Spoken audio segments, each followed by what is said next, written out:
আসসালামু আলাইকুম ব্যারিস্টার হাসান। ওয়ালাইকুম আসসালাম। আমরা দেখতে পাচ্ছি যে স্কিল ওয়ার্কার ভিসায় বেশ কঠিন হয়ে যাবে সবার ক্ষেত্রে এই ভিসায় আসা এবং সেটেল হওয়া ইউকেতে।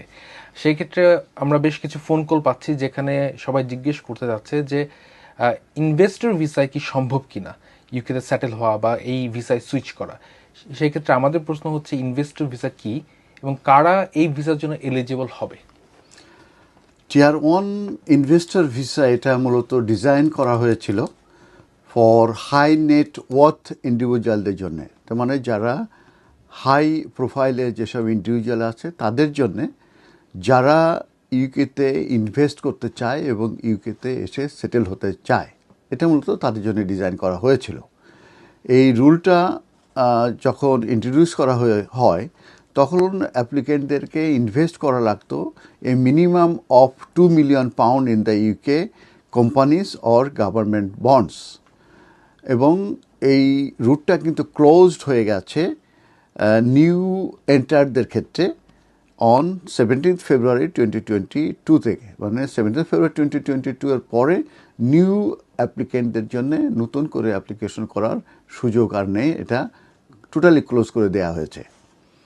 যদিবা এই রুটটা ক্লোজ হয়ে গেছে নতুন অ্যাপ্লিকেন্টদের জন্য, কারেন্টলি যারা টিয়ার ওয়ান ইনভেস্টর ভিসায় এখনও আছেন তারা কিন্তু এক্সটেনশনের জন্য অ্যাপ্লিকেশন করতে পারবেন, এবং এই এক্সটেনশন অ্যাপ্লিকেশনের জন্যে তারা এলিজিবল হবেন। তার জন্য একটা ডেডলাইন দেওয়া হয়েছে, সেটা হচ্ছে 17 ফেব্রুয়ারি 2026। তার মানে 17 ফেব্রুয়ারি 2026-এর আগে তারা কিন্তু এক্সটেনশন নিতে পারবে, আর এই এক্সটেনশনটা কিন্তু ভ্যালিড থাকবে ফর 2 ইয়ার্স। আর এই পিরিয়ডের পরে, মানে 2 বছর সে কমপ্লিট করার পরে তারা কিন্তু এলিজিবল হবে for independent leave to remain in the UK, এবং সেটারও কিন্তু একটা ডেডলাইন আছে, যেটা হচ্ছে 17 ফেব্রুয়ারি 2028-এর আগে। কিন্তু এখানে কন্ডিশন দেওয়া আছে, তারা এলিজিবল হবে যদি তারা ইনভেস্টেড করে থাকে £2 মিলিয়ন, এবং সেক্ষেত্রে যদি তারা 5 ইয়ার্স কমপ্লিট করে তাহলে তারা এলিজিবল হয় ফর আইএলআর। আবার কেউ যদি ইনভেস্টেড করে থাকে £5 মিলিয়ন, তারা কিন্তু 3 ইয়ার্স কমপ্লিট করার পরে তারা আইএলআর জন্য এলিজিবল হবে। আবার কেউ যদি £10 মিলিয়ন যদি ইনভেস্টেড করে থাকে তাহলে কিন্তু তারা 2 বছর পরে কিন্তু তারা আইএলআরের জন্য অ্যাপ্লিকেশন করতে পারে।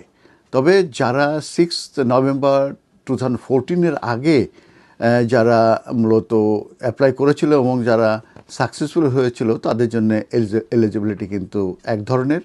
আবার যারা আফটার 6 নভেম্বর 2014-এর পরে যারা মূলত অ্যাপ্লিকেশন করে সাকসেস হয়েছিল এবং যারা এক্সটেনশন করতে যায় তাদের ক্ষেত্রে কিন্তু এলিজিবিলিটি ক্রাইটেরিয়া কিন্তু ভিন্ন, সেটা আমি আর ডিটেলস যাচ্ছি না।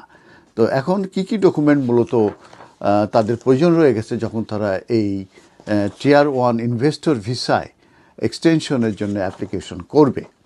তো সেক্ষেত্রে অ্যাডিশনাল ডকুমেন্ট হিসাবে তাদেরকে পাসপোর্ট জমা দিতে হবে, বায়োমেট্রিক কার্ড যদি থাকে সেটি দিতে হবে, প্রুফ অফ মেনটেন্যান্স ফান্ড যেরকম ব্যাঙ্ক স্টেটমেন্ট দিতে হবে, হোম অফিসে যদি কোনো করসপন্ডেন্স তাদের থেকে থাকে সেগুলো দিতে হবে, ডকুমেন্ট চেকলিস্টে যেগুলো থাকে সেগুলো তাদেরকে দিতে হবে, এবং ইনভেস্টমেন্ট পোর্টফোলিও এগুলো মূলত ইনক্লুড থাকতে হবে যখন তারা অ্যাপ্লিকেশনটা সাবমিট করবে। এছাড়াও বলা হচ্ছে series of investment portfolio report তাদেরকে কিন্তু অ্যাপ্লিকেশনকে সাবমিট করতে হবে। তার ভিতরে certificate as accurate by the UK regulated financial institution, এটা কিন্তু একটা ইম্পর্টেন্ট ডকুমেন্ট। এবং কাভার করতে হবে তাদেরকে একটি রিপোর্টিং পিরিয়ড মূলত তাদেরকে দিতে হবে, সেটা হচ্ছে beginning no later than the end of 3 month investment window, এটা আরেকটি। আর তাদেরকে কন্টিনিউ করতে হবে up to the last reporting date before the application, last reporting date পর্যন্ত তাদেরকে কিন্তু কন্টিনিউ করতে হবে। এবং তাদের যে include the price paid for each প্রত্যেক ইনভেস্টমেন্টে যে তারা পে করেছে সেটা কিন্তু তাদেরকে দিতে হবে, এবং indicate the dates the investment were made, এবং destination of the investment specify করতে হবে, তাদেরকে কনফার্ম করতে হবে তাদের যে ইনভেস্টমেন্ট আছে কিংবা মেড হয়েছিল সেক্ষেত্রে তাদের নেম এবং তাদের স্পাউসের ডিটেলস এগুলো দিতে হবে। এছাড়াও আরও অনেকগুলো ডকুমেন্ট আছে, তাদের কিন্তু এগুলো দিতে হবে। তো যখন তারা টিয়ার 1 ইনভেস্টর রুট যেটা ক্লোজ হয়ে গেছে ফর দ্য নিউ অ্যাপ্লিকেন্টের জন্যে, কিন্তু এক্সটেনশন অ্যাপ্লিকেশন কিন্তু অ্যাভেলেবেল এবং তারা কিন্তু এলিজিবল হবে for indefinite leave to remain in the ইউকের জন্য।